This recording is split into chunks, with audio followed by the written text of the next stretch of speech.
Bombardier kon bu leen yaakaar ne Eumeu Sène dana faale Franc na leer dama bëgg ngeen ñëw ci sport ñu waxtaan yaa ngi waxtaanee ko rek pour wax leen seen coach yi xamuñu duul xamuñu dara toog ci live yi lu chroniqueur mbedd yi wax ngeen jëlaat ko waxaat ko kaa la ñu waxtaan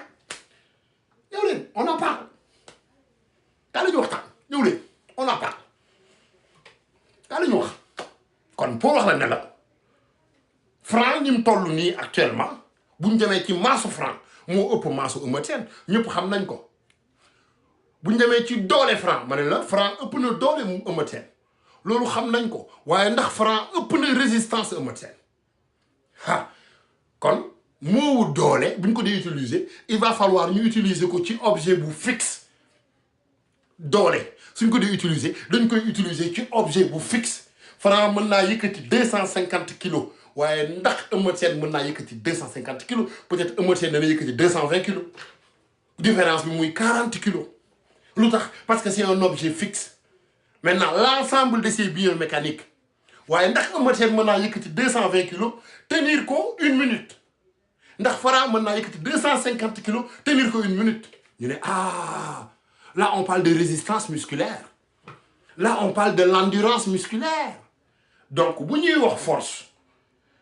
dafa am leneen lu ne ci ginnaaw force ma ne la yow mi sew ruut ne ci suuf muy coach su Tamba tey mën naa sew ruut toll nii ñu boole kook Franc coach su Tamba day am avantage ci kaw Franc lu tax parce que dañ ñaan leen tontu leen ma kilo xeer ak kilo coton bu ëpp li may laaj mooy kilo xeer ak kilo coton bu ëpp kilo xeer ak kilo coton bu ëpp tontu leen ma ci suuf kilo xeer ak kilo coton bu ëpp ñu ne la ñoo tolloo waaye ban moo ci gën a facile transporter ñu ne la coton bi moo gën a facile transporter coton bi moo gën a facile transporter lu tax parce que coton bi am masse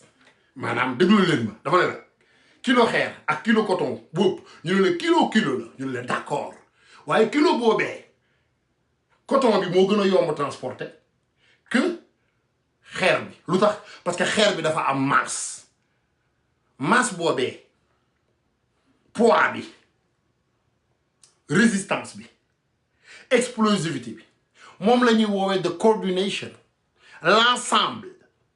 bi nga xam ne ni tey athlète bi da koo war a am ñu ne la dafa am partie boo xam ne ni partie vulnérabilité athlète lay doon ñu ne la bal partie la ñu ne la le moment où centre de gravité di am maanaam mën nga am doole punkal am résistance am endurance mais boo demee ci moment wu centre de gravité automatiquement da ngay gis ne sa doole dafay départager wu à 100%. ma jox leen exemple Gora Sock contre Général Malika daa dem jëli mais transfert de poids bi muy def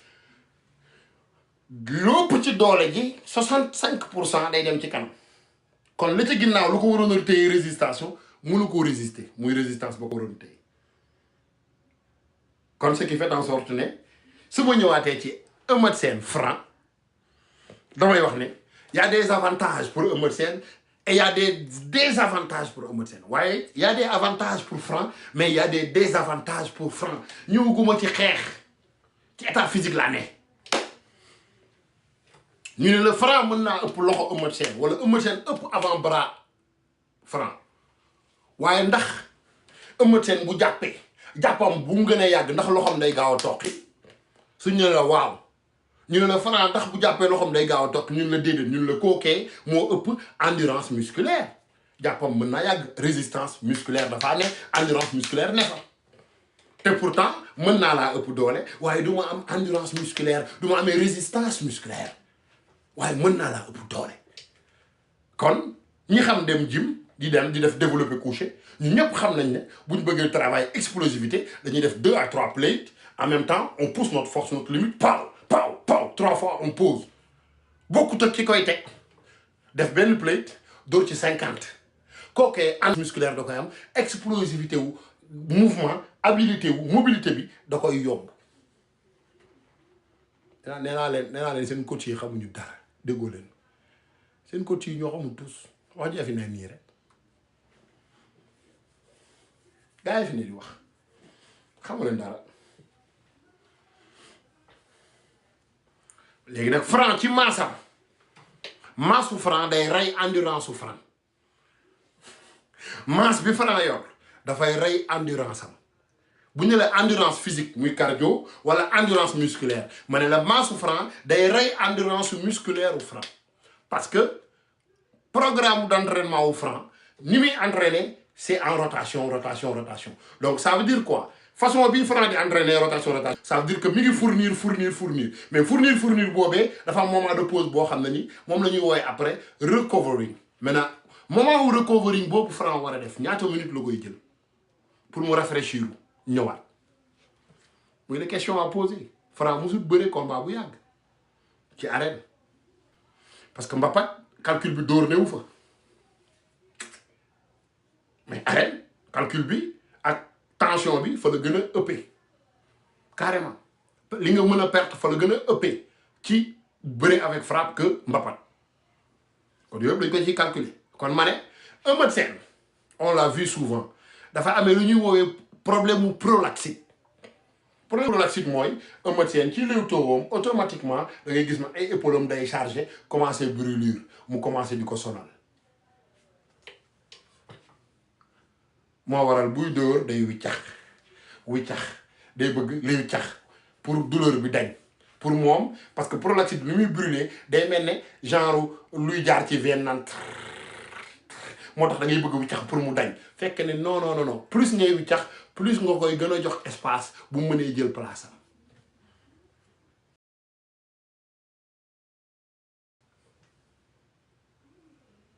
donc la réalité en est que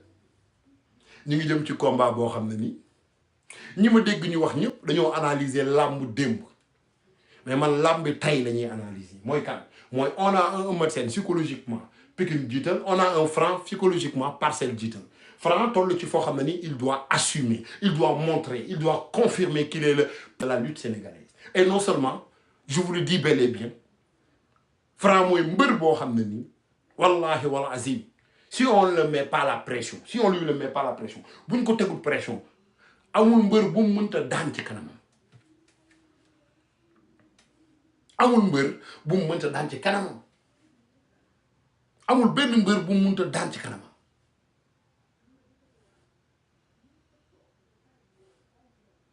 amul benn mbër bu mu mënta daan ci kanamam amul kon la réalité en est que su ma demee ci Eumeu Sène su ma demee ci moom damay wax ne rek carrément mbër la boo xam ne dafa am ay atu ci biir bëre tey arbitre taxaw Franc taxaw Eumeu Sène taxaw ñu jàkkaarloo avantage u Eumeu Sène ci kaw Franc c'est 4 fois 4 moins 2 fois 1 4 fois 4 moins 2 fois 1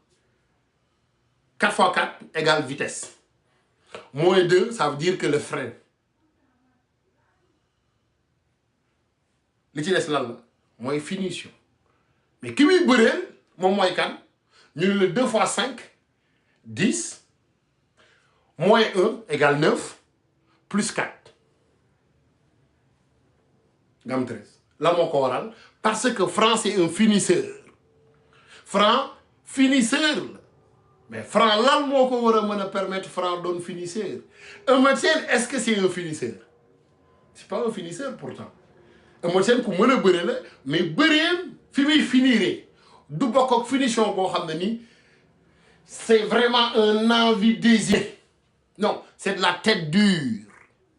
Franc c'est un finisseur mooy xoolut ndax rafet na wala rafetut moom dafay demee ci selon mobilité positionnement au pied ak déplacement plus facile du corps fa la Franc di liggéeyee pour war a mën a manœuvrer adversaire am Eumeu Sène c'est quelqu'un buy jàpp kal nga déplacer tànk mu suivre tànk boobee tàpp bee nga bàyyi boobee mu dem fële Franc non Franc day doxee ci mobilité looloo waral Franc du siggi di léwtoo day sëgg lu tax parce que ci mobilité lay doxee fii li mooy mobilité wu Franc Eumeu Sène mobilité ci hanche am la maanaam Eumeu Sène bu toog ci tànkam di dem lépp lu muy liggéey ci tànk yi la parce que ëmma bu bëggee xeex Franc amul choix parce que tànk yi bu dee liggéey loxo yi day woyof pour mu laawam day yomb Franc ni muy jógee de haut du corps moom moo waral muy retrait bu ko dee day def retrait dugal dóor moo ko waral parce que positionnement wu Franc c'est vraiment pas comme ça c'est vraiment comme ça dafa xaw a sëgg nii kon sëgg bii nii Franc moom moo la gën a xam ne bu ajee loxo lépp lu mu mën a def mooy retrait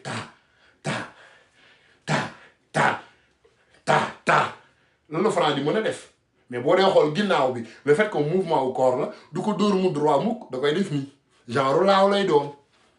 mais laaw coupé boobu moo koy mën a permettre loxo bi mu jël sa loxo ci suuf sànni daw yegg la fu sori takk la ci boppam faw tànk bii na ci ginnaaw tourner de l'autre sens pour mu mën a liggéey ci sa kaw li mu bëgg su dee Eumeu Sène su ma demee ci suuf dama koy waxaat fii ak Eumeu Sène boppam mi ngi laal fii dalay daan fu Eumeu amee boppam fii ñaari loxo yi defante nii dalay daan carrément dama la koy wax kon la réalité en est que Eumeu Sène Franc avantage ndax Eumeu Sène war na mën a xeex ak Franc ma ne Eumeu Sène oui mën ngaa xeex ak Franc waaye benn affaire Eumeu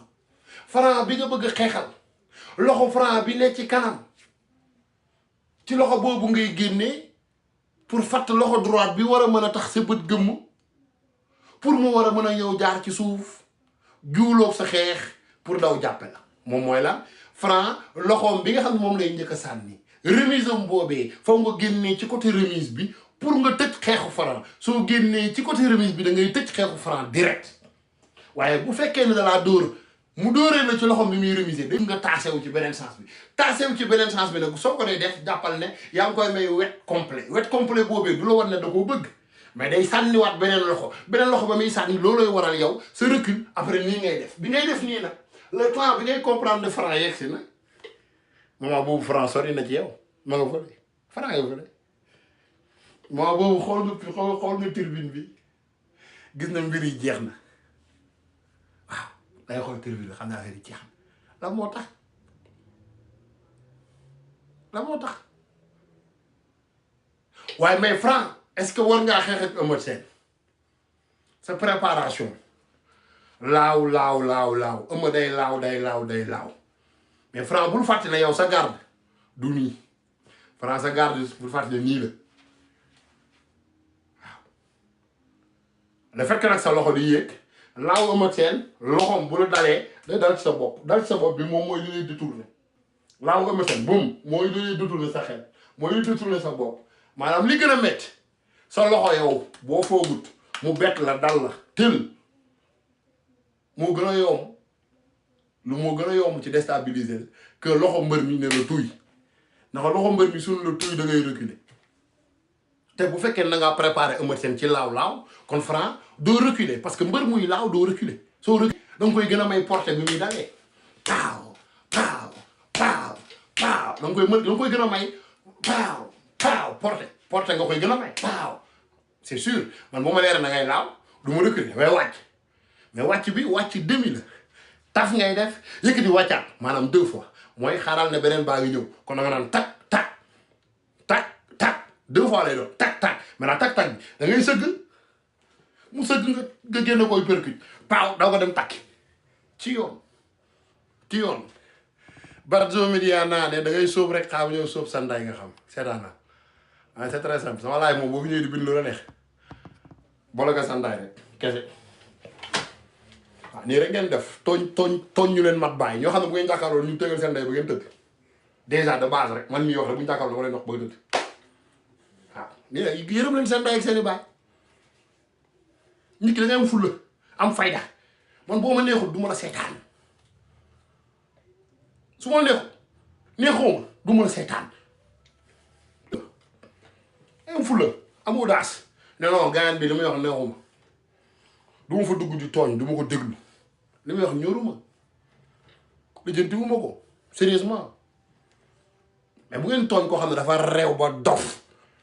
tekk yàlla suñu borom may ko kattan may ko doole ragalul li muy def loolu boo ko dee def mooy lan mooy weer sa bopp yow yaa ngi bind man damay wax ñëpp di dégg te sa tur laay jaar ñaanal sa ndey bu baax yore moo sa ndey ak sa baay te leeroo ma sa ndey ak sa baay dañu may seetaan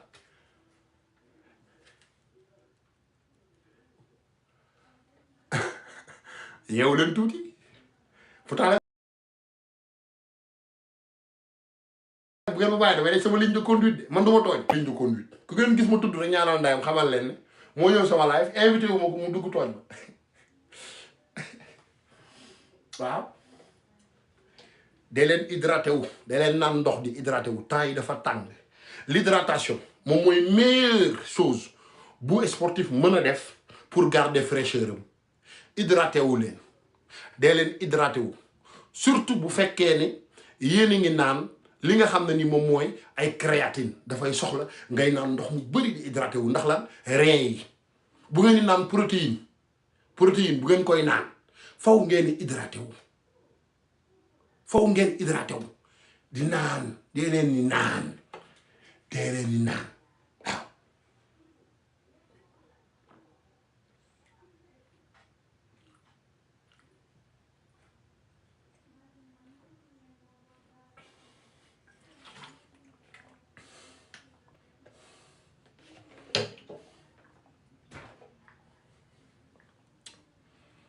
na ngeen def bàyyi nañ ci jàmm nga nga am tawféex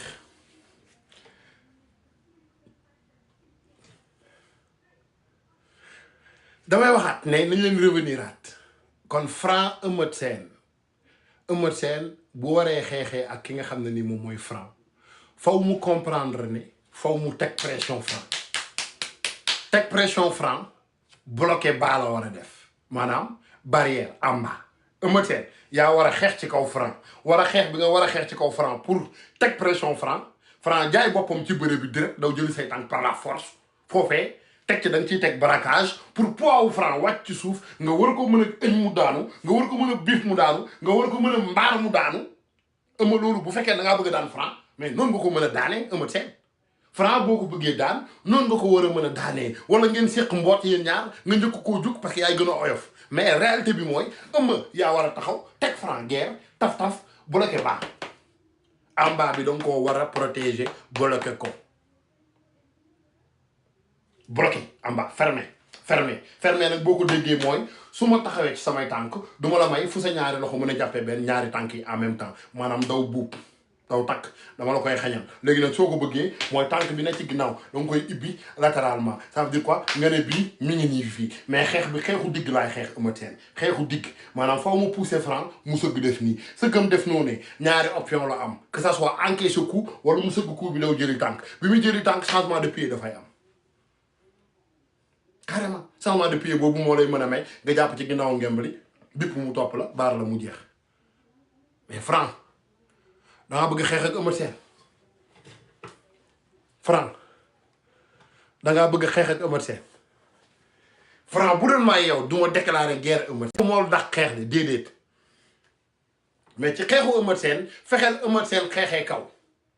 bañal Eumeu Sène xeex digg parce que xeex digg bi plus que ngay wàcc yow plus que say loxo di gën a jafe génn lu tax parce que masse musculaire bi nga yor jàppal ni rotation bi flexibilité explosivité bi mu soxla ci xeex boobee il va falloir nga am distance donc distance boobee ngay chercher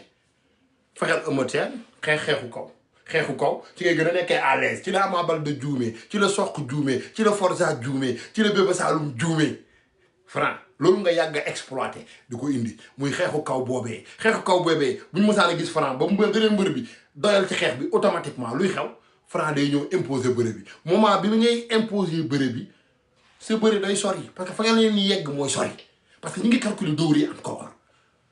kon fait tout d'une manière boo xam ne ni tey en réalité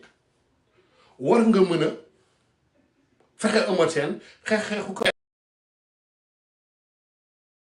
xam arrangé am xeexu diglu foo mu wàcc ba ci suuf Eumeu lu mu gën a wàcc gën laa sonal Franc sa poids di gën a metti lu mu gën a wàcc sa départagé wu doole gën a compliqué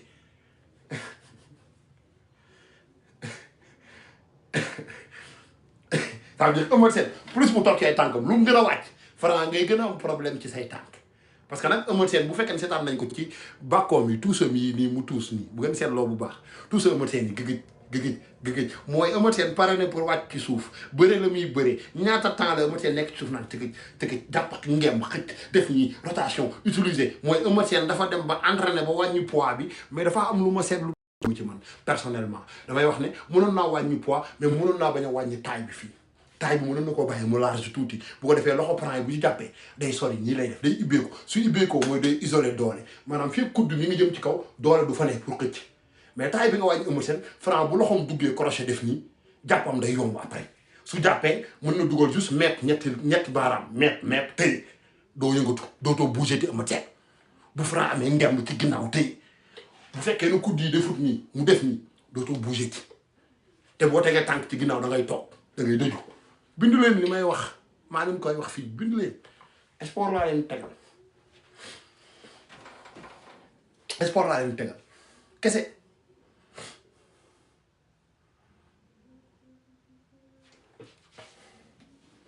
si mën nga wàññi poids doo wàññi tour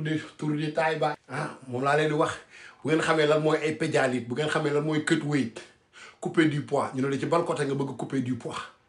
day am maa gisee que xam nga rek foofu nag nga nekk niveau professionnel pour comprendre man yàgg naa dem taxaw ci balance ñëw doon 100 kilos le lendemain ma ñëw doon 120 kilos xam lu muy laaj après cut weight la tudd hydraté nga ñëw hydraté wu teg xam nga pédialyte teg yi ci war am genre ñaari bouteilles yoo xam ne nii c'est des bouteilles d'énergie yoo xam ne da lay booster waat joxaat la nga soxla c'est ça gars yi bu Mopol taalee live nag Mopol de sama bàyyi ba bu taalee live dama war a dem lu sama yoon ci Mopol bu taal live sama yoon daa ne ci Mopol bu taal live fii kay ku mu neex taalal live mais Bakary moom bu taalee taal na très simple nee naa leen ba jamono di soppeeku dama leen koy waxaat léegi nii su ma taalee taal naa su ma waxagut doo dégg fenn li may wax su ma waxee ba pare nag kuti yu ndaw yi jël ko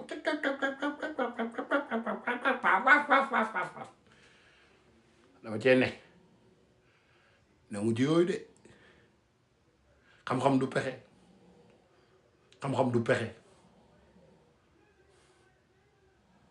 xam-xam du pexe dama leen koy waxaat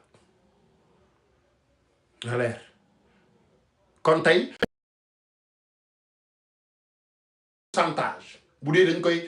en fait sportif laay waxee su ma demee ci pourcentage dañuy ñëw maanaam ñu xool carrément daan ne Franc Eumeu Sène donc en tant que Bakary amateuru làmb pourcentage dama naan la waaye bay Franc moom day daan Eumeu Sène 70% direct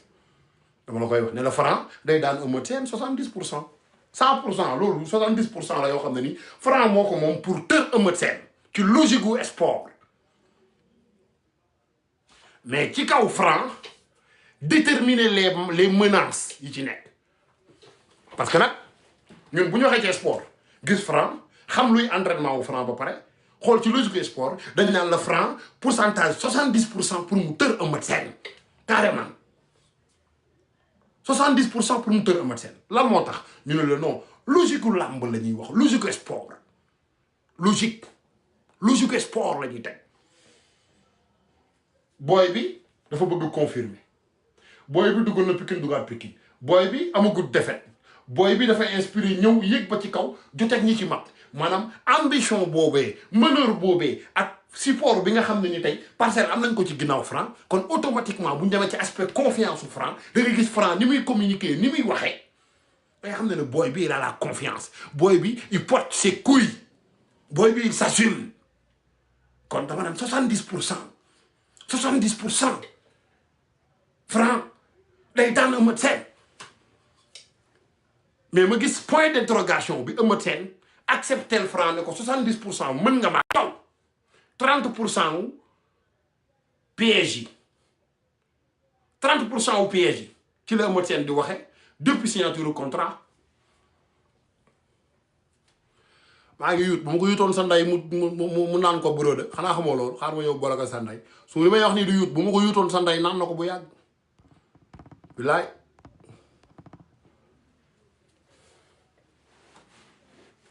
mais léegi moo ñëw benn détail par détail la réalité en est que faut ngeen comprendre ne Eumeu Sène nangu naa toog ci 30% point d'interrogation yooyu nga xam ne ni moo teree Franc am les 100% pour daan Eumeu Sène mais Franc foofee la war a méfiant tuuti daan ne mais pourquoi gaayin bi ma jël 70% pour war koo mën a daan war a dem fokk ci 30%. Question ni c'est un champion sans me poser question yi ni Eumeu Sène il a été roi des arènes champion d'Afrique ma bañal ko loolu lépp ñëw ne ko yow gandax nga li nga am ci ay défaite li nga nangam mais bu fekkee ne Franc dafa demee ci façon bi mu communiquer inconsciemment Eumeu Sène da koy daan à 80%. C'est ça la réalité. C'est ça la réalité. Kon 30% yi Eumeu Sène toog Sénégal yëpp jël 70% jox ko ki nga xam ne nii moom mooy kan Franc te buñ demee ci buñ ñëwoon ci sport rek ñuy wax ñoom ñaar ci wàllum palmarès parcours Eumeu Sène moom mooy favori. Parcours Eumeu Sène mooy favori parce que damay dégg Franc di wax naan ko say défaite mais défaite fait partie de l'expérience quand même défaite dañuy partir ci expérience ça ne veut pas dire que am nga défaite que non sa palmarès baaxul de déedéet ça veut rien dire défaite fait partie de l'expérience guys défaite moom mooy mën a tax partie bi gën a am solo ci doomi aadama te Eumeu Sène il a réussi moom mooy lan la résilience le mental d'acier moment bi nga xam ne nii da ngay def ay autocritique ci sa bopp war a abattre mu mel ne tey jii ku ci mel ne Bathie Seras bàyyi bëre ku ci mel ne Paul Maurice bàyyi bëre ku ci mel ne Feugeula bàyyi bëre ku ci mel ne Dumbul bàyyi bëre ñooñee seen résilience looloo waral ñu quitté Issa Pouye résilience baaxul ñu quitté mais Eumeu Sène moment bi muy dund mu metti lool il a su avoir ce qu'on appelle la résilience te loolu fait partie du développement personnel du càggane am nga défaite nga xalaat défaite bi nga am nga def autocritique abattre sa bopp paw ba mënatoo siggi ci biir gor ñi ba utiwaat victoire il faut faire attention donc la résilience moom mooy savoir se valoriser de base benn mooy rappeler wu li nga mën a def yëpp valoriser ko te obstacle yi nga jëm nooy mën a def ba surmonter ko loolee mental d'acier moom moo la koy permettre. Et tu travailles pas demain, c'est pas ton problème. Mon père t'a pas donné à Bakary pour que tu le gères s'il travaille ou pas. Tu payes pas mon loyer, tu vas te faire foutre. Voilà. Allez vous faire foutre. Devant Bakary a sa famille, Bakary a ses biens. Juste ces deux putains d'ordinateurs là, c'est presque le denrée de ta famille. joxe na lay dépenser seen kër ñaar yi rek nekk sama ginnaaw juste sama jaan bi sax moom moo gën a cher nday seen dépense jaan bii ma yor nii rek sama jaan bii rek moo gën a cher seen dépense sama jaan bii moo gën a cher nday seen dépense ay na fii di ñàpp ndayam di wax loo am looy waxee imbécile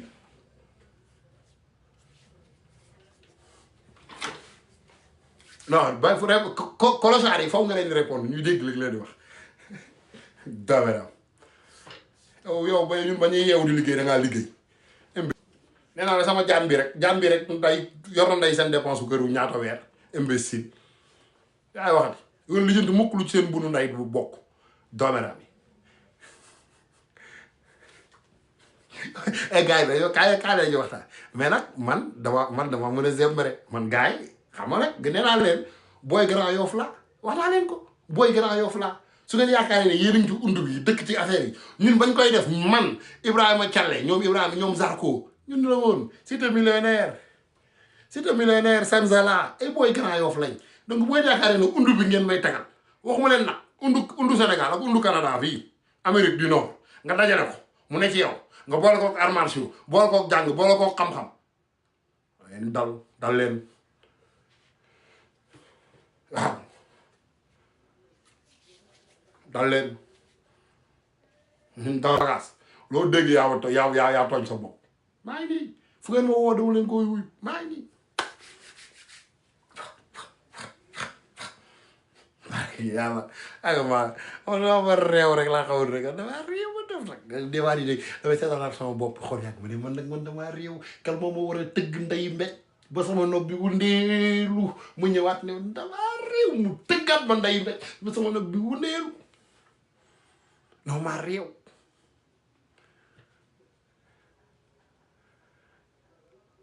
fi ma ne woon baax na yaa ngi koy dégg fi ma ne woon daa baax voilà leen ko te na xool kamal des fois da ngeen gis ay paa yu seytaane xoola dañuy ñëw ci sama live déglu ma saaga ñu ne non warul di saaga Bakary wa xool daal di génn live bi dem live fu Adamo deefa Californie deefa dem live fu Kocc deefa dana Bakary daa saaga te moom mii wax Bakary daa saaga daa xool dooberaam ji moom di saaga te pourtant mi ngi may saaga de mi ngi naan ma yow dooberaam ji di ma saaga ah ba pare di génn ok da nga neex wax dëgg ci moom la gars yi munul fii ñëppay ñaan nag fii ñëppay saaga ñëppay ñaan ñu avancé waaye kii moom ma defar naag waaye kii di ñu xanaa bàyyi lu mu wax sax alaw xaaral bàyyi ñu jox la avance Franc non Franc dafa nekk ci combat yéen bu leen yàkkamti yooyu yéen jëlee seen temps rek yéen man damay tracé sama projet man maa ngi ci am naa ama neex seetaan leen bu leen teel a wax seetaan leen mais daal li ma leer ba leer mooy reviens s'il te plaît sur les 30-80 non mais c'est 30-70 mon frère 70 pas 80 le 14 octobre sama combat ak ama neex maa ngi ziar waa non mais la résilience moom Diop je vais revenir foofu ci côté développement personnel la léegi damay ñëw ci beneen fànn boo xam ne nii war nañ ko war a mën a yaatal en fait pour gars yi lu gars yi xamut et que en fait je travaille sur pas mal de projets yoo xam ne ni tey dañuy dem plutôt ci côté aspect psychologique boo xoolee damay attends je vais venir sur point damay ñëw ci samay PowerPoint bu ko defee ñu mën a waxtaan ni ñu mën a waxtaanee mooy foofu gars yi comprendre dafa am la psychologie très bien damay ñëw tey wax ak yéen ci surentraînement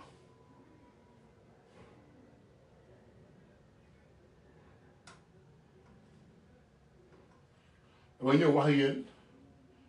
ci surentraînement ok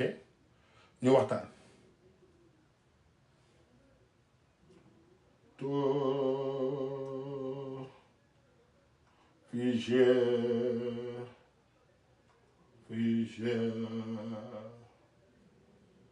nous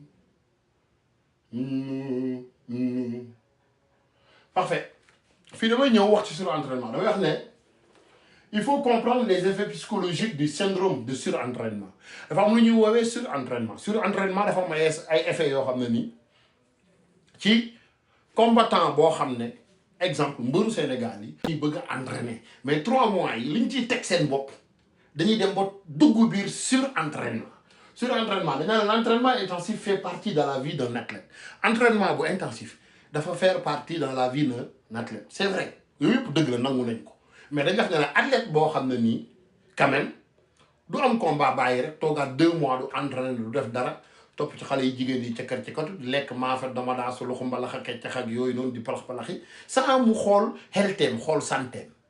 kon la réalité en est que fii mais il peut parfois aller trop loin entraîner d'un syndrome de surentraînement maanaam tey entraînement bu intensif baax na ci mbër dëgg la mu ñu ne waaye nag il faut pas nga dem plus loin que ça parce que loolu mën na jur lu ñuy woowee surentraînement loolu am na lu ñuy woowee non sa yaay moo ma fase Samir maa ngi jégalu tey réew na laay indi bala nga sanday laay def très simple waaye noonu donc ñu ne ce syndrome n'épuise pas seulement le corps mais il épuise aussi l'esprit ça veut dire surentraînement bu ci mbër nekkee du sa yaram rek lay sonal mais cerveau bi tamit da koy sonal kon jooy dana la yomb kaas dana la yomb mer dana la yomb jaawale ay bouteilles yu sëriñ dana la yomb xuloo say naataangoo da lay yomb surentraînement da koy provoquer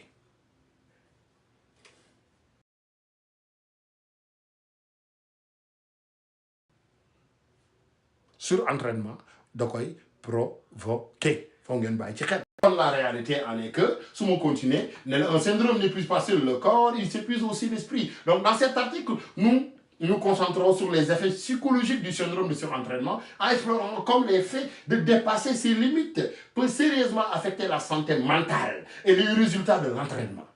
Donc, vous faites qu'elle est entraînée, de la substance, nga dépasser ses limites, ça fait affecter sa santé mentale. Nga commencer à perdre les raisons. Xalaat ne diw sàcc na sa short sàcc na dàll kii da laa jéem a liggéey kii da laa lii kii da laa laa mu luy jouer ay tour ci sa bopp di la jouer ay tour ci sa bopp. Quand la réalité en est que on dit bel et bien que reconnaître les signes précoces pour comprendre leurs à maintenir les bien-être physique et psychologique en veillant à ce que vous nous entraînez intelligemment et restez en bonne santé. La réalité en est que le fait que nga xam ne sur entraînement mën na laa jural ay jéeye war nga mën a am toute intelligence comprendre ne ça ne veut pas dire que dem naa jim am naa force damay continuer non c'est fay sonn guma non da ngay mujjee rey sa bopp parce que nag dañ naan la entraînement dafay amee programme d'entraînement. Un programme d'entraînement spécifique est primordial. Donc, si on dit qu'il faut du côté reconnaître les signes. Ñu ne la mbër mu am saut d'humeur maanaam di changer humeur ci melokaan une irritabilité fréquente ou des changements d'humeur soudainement peuvent indiquer que le surentraînement équilibre émotionnel. Surentraînement, soo ko amee dafay affecter ses équilibres émotionnels. Donc mentalement, tu seras pas bien. Sérieusement. Donc la réalité en est que bu boobaa mën nga entamer li ñuy wax une perte de motivation. nga ne waay bàyyi naa waay ñii gëmatuñ ma ñii dañuy nekk fi di ma yàqal ñii dañ maa liggéey dañ maa lii fekk ne yow da ngaa sonn surentraînement moom moo jaxase ses aspects psychologiques déclencher problème mu mental foofee nga commencé am doute ci ñi la wër. ci ñi la wër nga commencé am doute la moo tax parce que da nga sonn physiquement da nga entraîné ba romb la nga waroon a entraîné bu boobaa nga commencé am ay doute ci ñi la wër problème yi di démarrer. Donc à ce moment-là on dit non seulement baisse de motivation bobu moom mooy pouvoir constater une baisse d'enthousiasme et de motivation pour s'entraîner même avec des activités que vous aimiez auparavant dalay empêcher sax nga def push-up bi nga xam ne moom nga gënoon a bëgg lan moo tax parce que ci surentraînement nga nekk. Kon la réalité en est que la sensibilité accrue du au stress qui est de l'autre côté qu'on appelle la dépression. Donc la réalité ici dañuy wax ne la des sentiments persistants de tristesse ou baisse d'énergie ou un manque d'intérêt pour les activités peuvent apparaître lorsque le surentraînement nuit la santé mentale. Et à ce moment-là, il va falloir qu'on va aller regarder partie bi nga xam ne moo gën a am solo muy le partie stress. La partie stress da lay wax ne la le surentraînement peut augmenter la réponse émotionnelle aux stress. À ce moment-là, les défis quotidiens est insurmontable moment boobu boo ci duggee yaa ngi ci kaso da yaa ngi emprisonné sa âme te mënoo koo surremonter combat boobu combat booy ñàkk la xëy na ci kaw nga dajeeg ay coach psychologique yoo xam ne ñu ngi lay jàppale ci côté boobu. Donc une perte de motivation. On dit bel et bien que vous pouvez constater une baisse d'enthousiasme ou une motivation pour vous entraîner même pour des activités que vous aimiez auparavant. Et la réalité en est que même si tu es accompagné, tout le Pikine wala tout Parcelles, tu n'es pas là. Tu ne seras pas là-dedans. Malheureusement. di leen wax ne leen ñu ngi leen di gërëm di leen sant di leen jaar di leen jox seen wàccuwaay bu baax a baax a baax dinaa ñëwaat ci alimentation bu baax maanaam tey temps yi ci ginnaaw bu lamb yi jàllee laay fi may def yëpp amateuru lamb yi laay fal amateuru lamb yi yéen ñi nga xam ne yéen a ngi bitim réew yéen a ngi Sénégal yéen a ngi fu leen neex wante jaar yoon ngeen bëgg xam lu ngeen war a lekk pour ngeen protéger seeni rein protéger seeni organe pour ngeen nekk ci santé bu jaar yoon nga lekk nga sentir ne li ngay lekk mi ngi baax li nga lekk baax na ngay rote di amay gaz muy génn muy lu baax bu boobaa dootuñu concentré wu ci mbër ci ñi nga xam ne ni tey ñoo gunge woon mbër yi ànd ak ñoom durant toute l'année ñooñu lañ koy laayifal baaxee leen ko ñu waxtaan ci dugg génn gars yi ka fooree affaire yi dem gars yi nañ ñëwee ci respect fii ñëpp mën nañoo saaga mën nañoo yuuxu mën nañoo yëngal man damaa mën a yëngal man ku ma xam man dans la vie normale sax ma mën a yëngal mais bu ngeen ma bàyyee rek man je serai toujours sama ligne de conduite wax dëgg yàlla parce que su ma démarré bu ngeen gisee su may wax su ma démarré sama ligne de conduite laay nekk du ngeen dégg ma mentionné benn tour kon intéressé wuñ ci sama live s'il vous plaît venez pas ici je vous invite pas il faut même pas me suivre parce que man sama facilité bloqué dafa yomb nee naa leen cherché wu ma ay abonnés j'ai pas besoin des abonnés man soxlawu ma xaalisu YouTube je répète toujours tey su ma neexoon def sama YouTube maa ngi ak matos yëpp wóor na yàlla maa ngi nii maa ngi matos yëpp bu ma neexoon def sama compte YouTube di ci def sama xaalis te nit ñi ngi jël samay vidéo man dama koy waxat samay vidéo moom la gars yi dugal ci YouTube bi te ñi ngi ciy gagné alhamdulilah yàlla na la yàlla defal jàmm ñi ngi ciy fay ay doomi aadama ñenn ñi ngi ciy gis seen bopp man loolu rek doy na ma ça me satisfait le fait que su ma defee ay contenu nit ñi jël ko dugal ko alhamdulilah si su ma ci ma Demba si su ma ci ma Samba samay contenu man maa ko maye kum neex na jël dugal amul kenn ku ko moom ne kii Bakary man la ko jox déedéet yéen ñëpp ko moom sama yoon nekku ci jël leen kum neex jëlal nga dugal mais man personnellement soxlawuma compte YouTube soxlawuma YouTube di ma fay xaalis déedéet I'm good brother I don't need that du sama liggéey man c'est juste j'ai du temps bi ma am je fais rien je viens ma faire un live 1 heure 2 heures de temps yokkaat ci samay affaire temps amoon temps j'avais pas le temps moo tax gisoo leen ma live quand j'ai pas le temps damay fulaat fayda ne awma temps su ma amee temps nag mën naa toog live amul benn problème donc waaye affaire yi moom jarul muy metti jarul muy metti de Franc bu yore xaalisam kër ndayam ak baayam la koy yóbbu Eumeu Sène yàgg naa yor xaalisam kër ndayam ak baayam la koy yóbbu fayul Bakary fay ñu ma kon yéen bu fekkee da ngeen di toog wéet ngeen am Bakary bu ñëw doon meneur ñëw toog pour wax mais au moins si yéen a ko war a mën a valoriser jox ko moom li mu moom ñu war a mën a waxtaan gars yi war a mën a yéeg ci respect ñu demalante mais non da ngay gis koo xam ne ni ci mbedd dama la meree ñëw ci këram bëgg jël meram sippi ko ki nekk ci live bi lu mu la def defu la dara ce n'est pas le monde de l'extérieur qui est la cause de notre humeur c'est la représentation que l'on a à travers de nos pensées et nos croyances donc pensez déjà avant d'agir c'est ça c'est bon de dormir et rêver mais pour réaliser une rêve c'est bien de dormir rêver c'est bon mais pour réaliser une rêve il faut pas dormir il faut pas dormir rêver c'est bon mais réaliser cette rêve il faut pas dormir donc si tu ne dors pas tu ne rêves plus donc man loolu laa gëm réalité laa gëm dañu ko wax man lu ma waaye waxal man su waa ji man maa raw muru suy man su waa ji man lu ne laay dégg man j'en ai rien à foutre à la longueur de la journée je m'en fous sérieusement yo bro I'm good man I wake up in the morning I do my shit bro I come back home what are you gonna do if you like we meet together what are you gonna do? You're gonna do nothing. You're gonna close your mouth. Just say I'm me. Say yeah.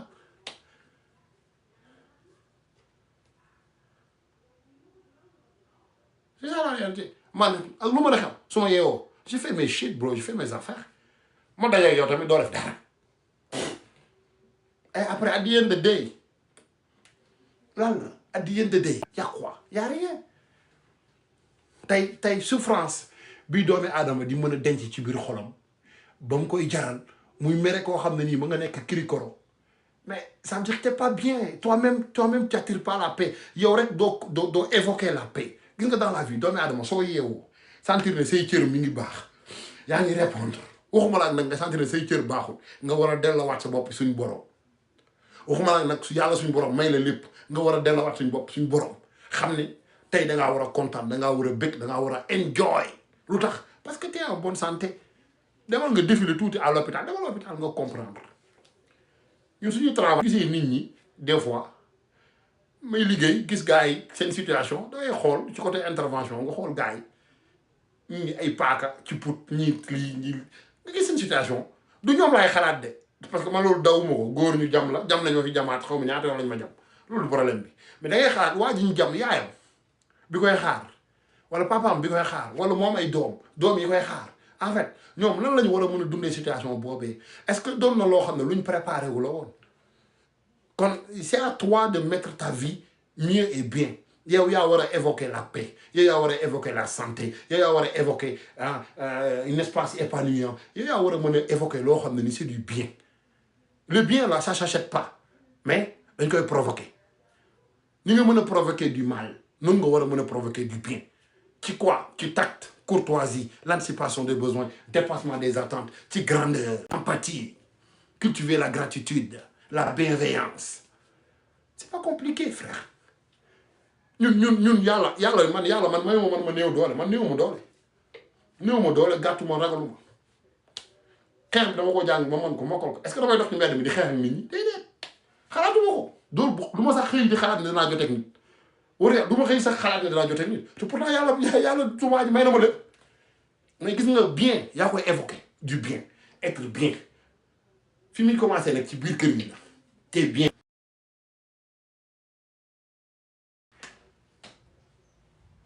dans la vie da ngay évoquer être bien avec toi-même ci kër gi nga dëkk fi ngay tëdd soo yeewoo sa diggante yow sa néeg waañ bi saal bi kër gi balaye bi buntu kër gi dajeeg Mambay di la reetaan Mambay jàmm ji mu yor jàmm Mambay damay dem digg da ko booy da ngaa dof ndax lan pourtant yàlla xam na ne jàmmam rek tax na da ngay dem sax ba juger ko ci comportement am ndax lan ndax day moom lu muy évoquer c'est la paix maanaam paix boobu noonu ça veut dire dugal li ci bienvenue mon frère tu es là damay wàcc sama bopp ba tolloog yow mais loolu noonu nit ki moo koy évoquer nit ki moo koy wut wax leen ma bal chercheur de merde ngeen mës a gis bal chercheur de merde ngeen mës a gis qui ne sent pas la merde bal chercheur de merde que vous avez déjà croisé qui ne sent pas de la merde selon nous bu ngeen xoolaatee dem leen ngeen défilé ci TikTok défilé leen ci TikTok parmi les profils même ñiy def musique naan nii da ngay sentir ne ñii c'est des merdes tu le sens tu le vois sur leur aura ils sont pas heureux mais ñi ngi forcer pour wan nit ñi ne on est heureux mais en même temps ñi ngi xaar leneen tu vois mais non hey accepte-toi hey fais la paix avec toi-même fais la paix avec ton passé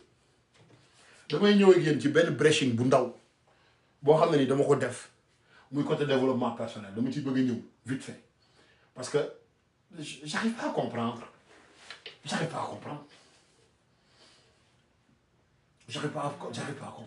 sérieusement j'arrive pas à comprendre j'arrive pas à comprendre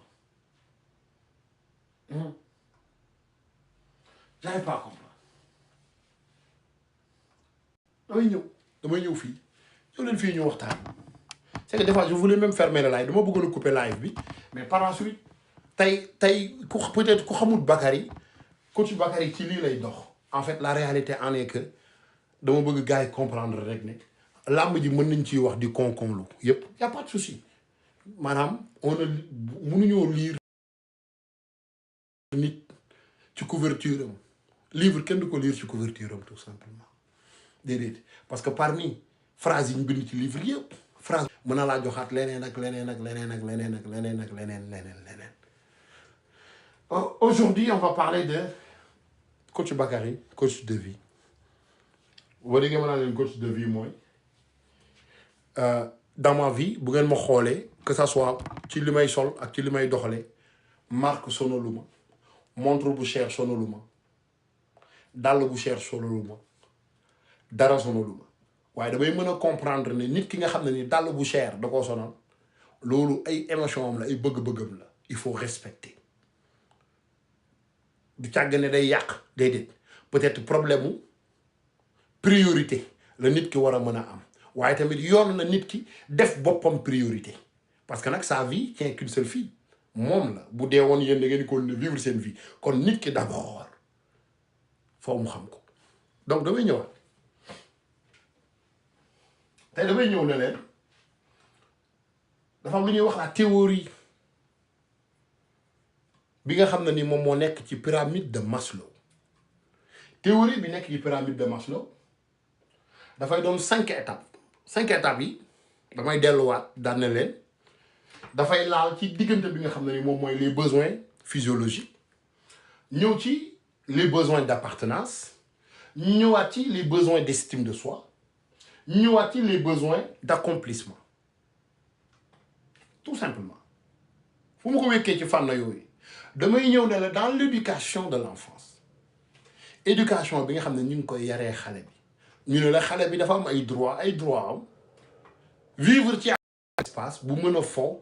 pour war a mën a pousser ci aspect psychologique am d'ouvrir vers le monde de l'extérieur et apprendre certes des affaires qui sont très positives waaye dañ naan la les aspects négatifs parents yi ñoo ko war a mën a suuxat ba war ko mën a protéger ba nga xam ne du heurter aspect psychologique ba xale bi du amee ay problème mu défaut mental ak yooyu muy liggéey boo xam ne ni tey maa ngi koy def liggéey la boo xam ne ni tey ci lay yëngu ci lay dox moom laay def saa bu ma xëyee presque tey su ma ñëwee ci besoin physiologique dañaa la il correspond aux besoins tey doomi aadama soxla na manger naan tëdd da koo soxla mais nit ki nga xam ne ni soxla na lekk naan tëdd sol su amut loolu ndax xelam dal na ndax kookee su amut loolu dana mën a dem liggéey pose question ndax kookee mën naa bokk ak yow aspect psychologique mental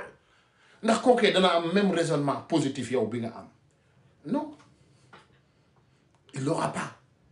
te pourtant moom li muy xalaat dans ça pour moom looloo war a doon la vérité loolu moom mooy lu dëgg loolu moom moo dox parce que moom ci cerveau foofu lañ ko tënkee foofu lañ ko dëxëñee foofu lañ ko fayee foofu lañ ko tourner loolu rek kon il arrive pas à voir l'autre côté mur bi toujours moom côté bi mu gis lay gis sa propre raison et finalement genre nit boobee du amee lu ñuy woowee l'écoute active genre nit boobee du amee lu ñuy woowee l'empathie genre nit boobee day foog ni moom am na amour de soi am na confiance de soi am na estime de soi fekk ne amu ko ça veut dire que c'est une personne égarée tout simplement perdue buy demee ak boussole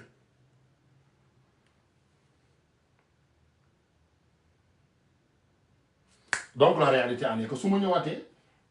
ci les besoins de sécurité nee naa leen travailler dans des bonnes conditions physiques avoir un minimum de sécurité niveau de l'emploi mooy tey xale bu góor bi am liggéey xam ne am na salaire 150 000 au moins loolu mi ngi sécuriser kooram kon xam na ne moom dana lekk dana naan peut-être dana ci jënd ay yére kon kooku état psychologique am est un peu basique moom la ñuy wax ci côté médium lay toogee d'accord mais il suffit va vouloir quelque chose plus que ça bu fekkee ne jëlut step bi nga xam ne ni mooy jaar yoon muy step by step muy pas à pas bëgg jël le virage cette personne même bu defee virage bi ba dal ci xaalis boobee wala dal ci emploi boobee du ko mën a tenir lu tax parce que psychologiquement xam na ne ça a été frauduleux jaaru yoon kon tôt ou tard ça va retourner sur toi moo tax étape par étape bi dafa am solo donc su ma ñëwee ci partie bi les besoins d'estime sur le plan tey suñu parents yi tax na seeni doom ñu bëri respecté wuñu leen ci kaw lan ci tàgganu yar gi ñu leen di yar lu ñuy dem école ni ñuy demee école seen moroom yi lu ñuy solo lu ñu jut sol te parents yi duñ jël temps expliquer leen ne leen ñun suñu yor suñu loxo jotut suñu ginnaaw Max Pro nee na ma bàyyil fenn sa bàyyi ma jàngal duul fi laa jaaree toj sa jot lay nga xam voilà lii la rek maa ngi nii nag gis ngeen de ñaar bi yëpp la am côté yëpp côté intelligence beeg côté sëriñ gund beeg côté coach lépp la am man côté yëpp yàllaa mën a maye rek yàllaa mën a maye donc kookee dafa soxla statut social boo xam ne duñ ko war a mën a considérer nañoo mën a def tout pour société bi valoriser ko parce que nag doomi aadama bu ne soxla na lu ñuy wax valorisation chaque être humain am être devant la scène mais être devant la scène comment ñu ne la positivement il faut être positif dans tout ce que tu fais dans la vie tous les démarches yi nga war a entreprendre faw nga demee ci aspect positif faw nga cultiver la gratitude la bienveillance faw nga amee service à la clientèle bi la war a mën a permettre nga exécuter lépp loo xam ne nii ci sa détermination ak ci say objectif la bokk cela nous rappelle on revient sur la connaissance de soi connaître, c'est savoir identifier clairement ses émotions, leur origine, et d'avoir écouté son cœur, comprendre ses points forts, ses points faibles, et non seulement tirer sur ses limites. C'est important. Il faut savoir, ne lii samay limite la mais limite yooyu est-ce que war naa mën a am problème gis nit mu jàppale ma ci limite yooyu mu mën a yéen parce que man dafa am benn théorie boo xam ne ni musuma koo gëm quand j'entends les personnes dire en général l'humain est pas parfait dama naan c'est faux pour man l'être humain est parfait sérieusement pour man l'être humain est parfait walla l'être humain parce que suñ borom subhanahu wa taala dañu fay wàcce ci kaw suuf tey suñ borom subhanahu wa taala dañu tey wàcce ci kaw suuf li ñu wàccee ci kaw suuf doomi aadama yi mu ne boole leen ñuy takkante suñ biir di defi doom di doon ay dëkkandoo kon pour man booloo bu positif comme l'islam ni mu booloowee comme christianisme ni mu booloowee kon yaakaar naa ne kenn du gis manqué wu kenn ndax manqué wu nitu ko war a mën a comprendre ba matale ko manqué boobee xamal ko manqué boobee sans mu critiquer ci manqué boobee mais su koy wax da koy souligner d'une manière boo xam ne ni dana mën a dabu ca manqué boobee kon pour man personnellement personne tout le monde est parfait pour moi tout le monde est parfait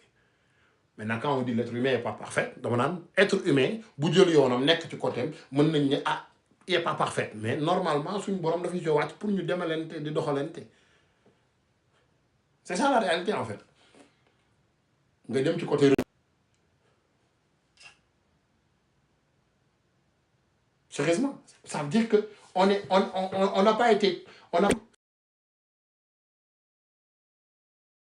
se disperser en fait la réalité logique bi boo xoolee logiquement defuñu ko pour mu dem ci côté on parle de Adam et Ève sérieusement lan moo leen relier Adam et Ève pourquoi ils ont fait des enfants ces enfants sont ken à ken aujourd'hui on est là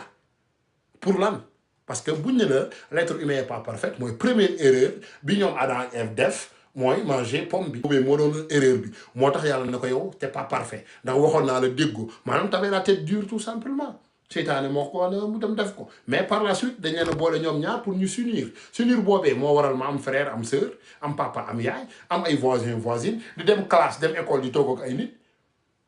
am professeur bu ñu jàngal looloy wane ne ñun c'est pas question que nit qui est pas parfait mën ngaa xam ak ñàkk xam ça ne veut pas dire que tu ne sais pas t'es pas parfait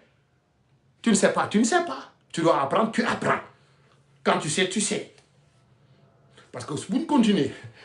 juste pour wax la ne la en fait ce qui est fou ici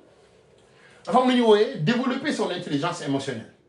sur la connaissance de soi ñu ne la les personnes yi nga xam ne nii ils avoir bi ñu woowee la connaissance de soi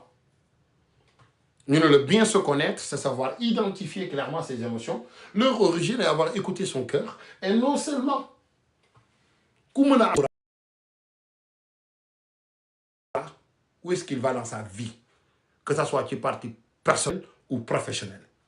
te loolee bu ñu ko dee wax ci développement personnel ci xam sa bopp xamaat sa bopp mooy tey xam samay points forts xam samay points faibles te boo xoolee doomi aadama yi dañuy wane toujours seen point fort lan la déedéet te pourtant seen point faible dañ koy jël toog ci denc ci le fait que ñu toog ko denc ci seen point faible di ko nëbb di ko làq tañ ragal koo tas ci kaw taabal bi jàkkaarloog seen bopp ci miroir bi def autocritique ci seen point faible suñu gisee nit de l'extérieur xaw a laal point faible bi automatiquement la personne devient une autre personne mu mel ne da nga ko reyal taawam sérieusement mu mel ne da nga ko reyal baayam reyal ko ndeyam sérieusement donc la réalité en est que tey pour moi ce qui est plus important chez l'être humain de question de montrer les gens tes points forts c'est de savoir à qui que tu dois combiner ngeen toog yéen ñaar ngeen waxtaan que ça soit papa maman frère sœur tante cousin ami yëpp ngeen toog xool nu ngeen di réparer les points faibles maintenant bu ñu demee ci pratique gu réparation y a pas de honte il y a pas de honte moo tax yàlla defal ñu foofu benn partie bu ndaw buy gars yi di wax naan l'être humain est pas parfait mais boobu c'est juste pour ne pas nga am autocritique boo xam ne ni tu vas te tirer des balles dans tes pieds ou bien dans ta tête pour nga comprendre hey n'oublie pas il faut se valoriser mooy base bi mooy base bi kon la réalité en est que résilience première composante d'un mental d'acier est la résilience, soit la capacité d'obstacle, rebondir après des épreuves difficiles, que ça soit ci mariage, école, match de foot, combattant boxe, kickboxing, taekwondo, ah ci ak lu mu mën a doon ci àdduna la résilience moom mooy composante bi nga xam ne ni moo gën a am solo ci mental d'acier yow doomi aadama capable de surmonter ci li nga xam ne ni mooy étape de vie yi nga jaar yu mu metti loolu nga war ko surmonter boo ko bëggee surmonter il va falloir nga xoolaat sa bopp ci miroir bi xool yow li nga jot a def muy les épreuves très positives qui ont réussi nga tagal sa bopp kañ sa bopp yëkkati sa bopp ba sentir sa confiance soog a ñëw jubli ci partie bi nga xam ne nii mooy partie bi gars yi di woowee échec en général partie bi gars yi di woowee échec en général c'est exactement ça mais pour moi l'échec n'existe même pas mon frère pour moi l'échec n'existe pas pourquoi je dis l'échec n'existe pas parce que damay xool ci benn fànn bu ndaw bi pourquoi je dis l'échec n'existe pas da ngay gis jigéen mu sëyam tas mu ñibbi këram en fait nit ñi ne kii dafa échec ci mariage am nit ku bon la baaxut mais non manque de service à la clientèle avec soi-même day tas bopp waxuma la nag doomi aadama beneen boo xam ne ni yow dañ laa éduquer fii moom ñu éduquer ko fee ba pare ñu boole leen yéen ñaar ci beneen fan na ça devient trop lourd bu fekkee ne nit ki ci éducation de base am papa ma yaa niñ ko yaree lii bokku ci lii bokku ci léegi lii bokku ci mu jóge këram bàyyi ndey bàyyi frère bàyyi waa koñam dem ci beneen koñ war a adapté wu ci aspect psychologique gu waa koñ ba nañuy doxee et non seulement y a 90 000 yeux yu koy xool di ko surveiller automatiquement son aura n'accepte pas automatiquement les erreurs deviennent répétitives et finalement elle commence à faire ce qu'on appelle une autocritique et à ce moment-là day gis ne moom c'est la mauvaise femme sur terre elle se tire des balles day oublier sax day fàtte ne partie bi gën a jafe da koo accepter cette femme là mooy lan ñu ñaan si la nga nangu nga quitté yaay quitté papa ñu muur la tegal lay cin tegal lay mbana laabaan def yëpp nga nangu loolu yëpp accepté loolu yëpp psychologiquement ñu génn la sa kër yóbbu la ne la kii mooy sa ndey mooy sa baay lu mu wax nga def nangam mais en fait finalement tes rêves d'enfance pas ñàkk nga ko parce que rêve d'enfance yi nga amoon mooy aller à l'école avoir des diplômes être une chanteuse être une danseuse yooyu yëpp da nga koy ñàkk ci benn takkusaan tu vas tout perdre tu perds tout mais xale boobu boo ko mënta comprendre psychologiquement en fait tu es en train de la tuer petite feu sérieusement tu la tues à petite feu pour de vrai kon ne la faut gars yi comprendre ne la capacité de surmonter les obstacles et à rebondir après des épreuves difficiles. Pour développer sa résilience, il convient de cultiver une vision de positif de soi. Mooy valoriser, avoir une vision positive de soi. Vision boo xam ne ni am nga ko ci yow lu positif mooy ba nga juddee sa ndey ak sa baay lépp li nga jot a def loo xam ne c'est positif lan ak lan la nga tàcc sa bopp ne waaw daan ne partie bii moo jagut waaye partie bii bu jagut damay jàkkaarloo moom wax ak moom. lu tax du ma honte de ndax lan parce que je suis l'acteur principal. Man la c'est moi qui est là. Est-ce que c'est le voisin? Non, c'est moi l'acteur ou l'actrice principale. C'est moi exactement. Je ne serai pas le téléspectateur. C'est à moi de diriger ma vie. Malgré tout, ils m'ont tout donné. Même s'ils m'ont rien donné, quand même, ils m'ont donné la vie. C'est et sauf, je suis conscient, je suis pas fou. Je suis là. Même si c'est trop tard, ils ont rien fait pour moi. Mais la réalité en est que là, je suis conscient que n'est pas défaut de il y a un défaut de mais ça ne veut pas dire que l'olé donc toute ta vie, moi, tu ne veux pas développer. Parce qu'un développement ne base pas de papa et de maman. Ça base sur l'aspect et la conscience de la personne, l'aspect psychologique. Tout simplement. Rien d'autre. Quand tu es président de la République, qui était le papa de Diomaye? On ne connaissait pas. Sa maman non plus. Macky Sall, la même chose. Mais pourquoi? Parce que ces gars-là, ils ont de la chance, résilience. Ils ont regroupé tous ces aspects-là. Parce que da leen fekkoon ñu nekk ci yoon boo xam ne ni yoonu développement personnel la yoonu éducation de base boo xam ne même malgré seen parents bu amutoon dara mais ils sont conscients que ne ñoom am nañ rôle bu am solo bu ñu war a jouer ci société bi rôle ak image bu am solo bu ñu war a wone leur famille. C'est très normal. C'est très normal. Donc la réalité en est que je dis bel et bien, ça veut dire à ce moment-là il est nécessaire de s'entourer des bonnes personnes. Pourquoi des bonnes personnes? Pas juste nous baax seulement, mais des bonnes personnes qui sont bonnes à la communication et sont positives au niveau des idées. Ça veut dire quoi? Mën nga am lu la metti ñu aider la nga maximiser sa négatif nga naqarlu ko trop mais du ñu fa bàyyi nga fanaan fa wala nga koy jooy ba tristesse di la ci fekk dépression di la ci fekk ñooñee dañ lay aider nga génn ci loolee pour nga génn ci loolee lu ñuy def mooy maximiser le négatif en retournant en positif. Maintenant pour voir partie positivité bi moom mooy cette partie bi nga xam ne ni tey tout ce que tu as pu accomplir dans ta vie, les moments heureux, les moments de joie, les moments où tu as aidé quelqu'un, les moments où tu t'es fait du plaisir, les moments où quelqu'un est venu te draguer, les moments où tu as draguer, les moments où ça c'est des moments inoubliables. Moments où tu montes remercier suñu borom mu yow mënatoo tekk ci aduna. C'est ça la réalité. Quand tu te réveilles le matin, tu vas aux toilettes, tu t'assois, tu fais caca et tu ne perds pas tes putains d'insestants. Ça veut dire alhamdoulilah. Les moments où tu vas aux toilettes, tu fais caca et tes intestins ne tombent pas dans le bol, dis Dieu merci, alléluia. Dis alhamdoulilah. Dis wattouni wa zaytouni. Sérieusement, hazel baladi. C'est très normal, guys. Il faut savoir apprécier,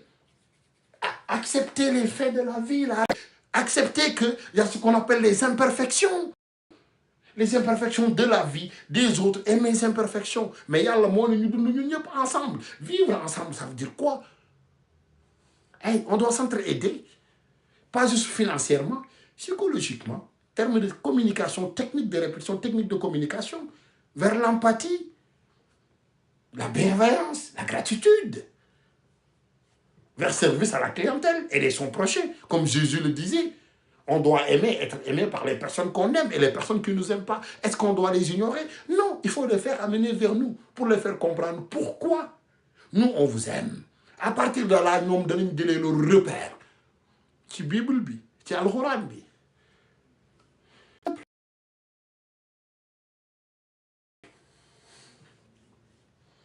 C'est pas compliqué. Donc, nous revenons dans l'illustration, chers amis. Donc, je disais bel et bien qu'un athlète, comme Eumeu Sène, comme Franc, un athlète, Résili sera capable d'analyser ses erreurs objectivement. Quand on commet des erreurs, il va falloir nous accepter, mais analyser objectivement. Madame lan, li la bëggona def. OK, ginaar gi la bëggona duggal ci ngunu li, mais heure bi mako duggal ci ngunu li tangon na ba ginaar gi déna. Man duma xalaat ne ginaar gi déna rek dama bon, dédét. Man dama naan sama but moy jël ginaar gi duggal ko ci ngunu li ndax xalaatoon naa ne naaj bi tàng na. Mais le fait que ma jël ginaar gi nag dugal ko ci ngunu li sans comprendre température bi ne ci biir ngunu li ba tam ray ginaar gi sérieusement honnêtement du loolu laa bëggoon kon je vais pas m'abattre parce que ginaar gi dee na mais je vais reconnaître ne carrément je voulais du bien mais ce bien là est devenu du mal donc dama koy analyser objectivement tout simplement c'est ça la réalité warul mën a compliqué. Maintenant, du tchagane, il y a l'empathie, tu peux pleurer, ce sentiment de culpabilité. Oui, tu peux l'avoir, mais ça ne doit pas être une... quel exemple? Wallah, frère. Wallah, Faradjouf. Wallah. C'est un exemple. Pour gagner tellement gilli. Parce que moi, je voulais aider Fallou Diop. Mais Fallou Diop, il a poison. Mais man, ce n'est pas prémédité. Beaucoup de ray fallu dama gis ne fallu dafa sonn soxla ndox ma gis budel ndox jox ko ndox mi fallu nan ndox mi donc objectivement positivement je voulais l'aider mais par la suite xawma won lan mo parce que l'eau est claire je sais pas quoi fallu a un problème sur ça mais en réalité ok, on peut m'emprisonner, je peux être coupable pour ça. Mais objectivement, même si je suis en prison, dama naan wax dëgg yàlla sama diggante ak suñu borom lu baax moomu ci taxoon a jóg tout simplement. Donc ce sentiment de culpabilité dana nekk ci man 1 mois 2 mois après mu daj parce que xam naa ni sama conscience tranquille ak yàlla ak yow mi dem non seulement yow mi ma ko jox yow comprendre nga ne ma la bëggoon a dimbali mais une autre personne de l'extérieur danaan non maa ko tey maa ko rey mooy seytaane yi tout simplement. Donc en réalité si on continue on va dire la détermination et l'objectif. Vous devrez comprendre la deuxième dimension du mental d'acier, parce que quand on quitte le premier qui est de la résilience, deuxième dimension du mental d'acier concerne la détermination. Et quand on parle de la détermination, vous devrez comprendre, elle englobe la volonté, comment dirais-je encore, elle englobe la volonté, inflexibilité, de poursuivre ses objectifs, quel que soit de nombreux obstacles franchir, que ça soit mu baax mu neex mu naqari soo amee détermination ak lu metti metti moom la wolof njaay di wax naan yoon wi gudd na waaye lu mu yàgg-yàgg am xaaxaan yoon mu gudd mu ne day amee xaaxaan waaye xaaxaan yi taxut ma dëpp damay jéggi jàll bu dee damay semp ci ginnaaw Rahman mon frère ñi ngi lay ziar di la jox sa wàccuwaay di la wax ne le 31 août ku ma fa dëgg ne ma master soirée boo xam ne nii les années 60 les années 80 lan laa war a sol Rahman wax ma ko mu leen ñëwal Njaga Mbay laa lay may de alhamdulilah sant war njab lu ci war ab jullit ndajee na ko def na jullit nañu muñ ay dogal ndigal li fi ne yàgg na dëkk ba ma jëm daa sori saxaar sa fa jëm delsi ne naa muñ léegi ma seen gaar ba waaye nag daane woon muñal lu la dal yàlla buur bi day nattu jàmmam muñal lu la dal yàlla buur bi day nattu jàmmam ku muñ la ko dal yàlla won ko yoon ba du jooy Sidi Baram Thiam baaraam mu may naa ngi parce que léegi la aawa loolu ay ku ca xaddi Ndaya si Diouf sama gars yi ñu ngi leen di ziaraat di ñëwaat ñoo far yow di wax sama gars yi ñëw leen sama butéelu alcool bi tamit na ñëw na leer man nag seen soirée sénégalais yooyu noonu tey bu leen fàtte ne yéen bu ngeen organiser soirée sénégalais am man haïtien la ak yeneen haïtiens yi sama gars yi nga xam ne nii dañuy teg ay butéel ñooñu foog ngeen boole leen ci soirée yi mais Sénégal rek dugal leen ci booy haïtien yi bay booy haïtien yi ci lañ bokk c'est des noirs africains ñu cee bokk. ñu bëgg ñëw ci li déglu musique Sénégal xamuñu musique Sénégal bi xamuñu lu ñu koy fekkee mais dugal leen ci biir booy laal seen table au moins jullit yi buggut naan duñ naan ndax fii nag ku dem liggéey yi gis nga alcool ci mbedd mi dépanneur yi am na fa bouteille na fa non mais nañ job waaye leen caaxaan waaw yéen rek may marloo sax te yàlla Rahman yow say mbir leerul.